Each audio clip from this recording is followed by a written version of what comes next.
քաղաքական ակտիվ գործունեության դեմ է ուղղված, то есть նույնիսկ դա չեն ասում։ Համեցեք, պարոն Աղազարյան։ Պարոն Ռուբինյան, եթե թույլ կտաք իհարկե, քանի որ իմ անունը շոշափվեց այս հարցի հետ կապված, ես արտահայտեմ, եթե թույլ չեք տա, ես տեսնեմ։ Թույլ կտամ, խնդրեք։ Խնդրեմ։ Ուրեմն Տիկին Վարդապետյանի հետ հարցի հետ կապված եւ պարոն Վարդանյան,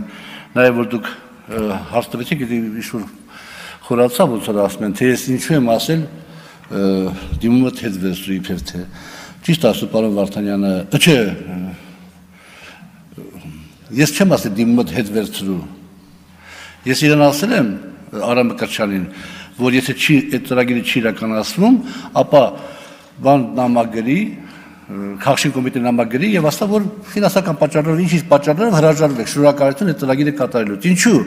որովհետեւ մենք հանդիպել ենք այդ դպրոցի կոլեկտիվի հետ այդ դպրոցի կոլեկտիվը սպասումներ ուներ եւ եթե այդ տարբերակով չէր արվում միգուցե մեկ ուրիշ ներդրող գար եւ այդ ծրագիրը շարունակեր այդ դա է եղել այսինքն ոչ թե քաղաքապետարանից գործերը հետ վերցնի ես չգիտեմ քաղաքապետարանում եղել է գործեր թե չի եղել տեղյակել չեմ այլ Քաղաքային կոմիտե նամակ գրի եւ ներողություն խնդրում ասա որ հրաժարվեց այդ ծրագրից հիմա այս այսպես կոչված $23000 կաշառքի հետ կապված շատ հետաքրքիր են հանգամանքը որ տեսեք Պաստոր ես նորից եմ ասում սա իհարկե արդարացում չի հավանական իմ մեղադրյալ կամ մեղավոր լինելուն արդարացում չի բոլորովին բայց այդուհանդերձ Արամ Մկրտչյանը 5 տարի ազատազրկվել է խարդախության հոդվածով 2019 թվականից առ այսօր դատական գործընթաց կա Արամ Մկրտչյանի նկատմամբ նորից խարդախության հոդվածով 2023 թվականի վերջին երևի թե վարույթ է հարուցվել ինչ-որ հետ բանի հետ կապված, նյութերի հետ կապված, որի ընթացքում պարզվել է, որ Արամ Մկրտչյանը նամակ տեսաերեզներ ա ուղարկել Հայկ Նազարյանին, որտեղ ասել է, որ իբրև թե ինձ $23000 փող ա տվել եւ այլ։ 24 թվականի հունվարի 3-ին ես եղել եմ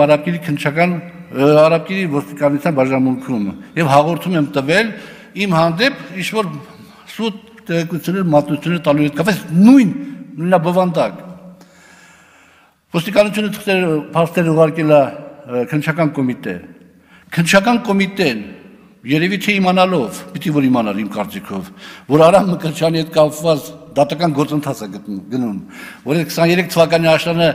հարուցված գործի ֆիգուրանտը ամենայն հավանականությամբ Արամ Մկրտչյանն է եւ իմ գործը վարույթ չի ընդունում եւ հետո նոյեմբերի 29-ին այդ հայտնի դեպքերից հետո 27-ին ներողություն հակակոռուպցիոն կոմիտեն վարույթ է հարուցում եւ այստեղ ողջամիտ անհանգստություն առաջանում որ սա կարող է դիտարկվել որպես քաղաքական ճնշում զարմանք առաջացնում ես շատ բան չանեմ չխորանամ չէ նաև որ մի հանգամանք էլ կներեք որ Արամ Մկրտչյանը ոչ մի ուղիղ ցուցմունք իմ դեմ չի տվել Հայկ Նազարյանը ասում է որ Արամ Մկրտչյանը իրան ասել է Հետո Տիկին Վարդապետյան ես մնում եմ ձեր մասին բարձր կարծիքի կներեք իմ համեստ իհարկե կարծիքով որքանով դայական թե որքանով դայական չի բայց բոլոր դեպքերում երբ որ դատախազը գլխավոր դատախազը ամբիոնից հայտարարում է որ սուտ է ասում դա շատ ավելի վիրավորական շատ ավելի անընդունելի իմ կարծիքով բառամթերք է քան այն որ ինձ մեղադրել են իմ անձնական հեռախոսակապերի մեջ շնորհակալություն Հարգելի գործընկերներ, տեղեկացնեմ, որ այսօր ազգային ժողով են այցելել Հայաստանի ֆիզիկական կուլտուրա եւ սպորտի պետական ինստիտուտ հիմնադրամի սպորտ ու հենակետային քոլեջի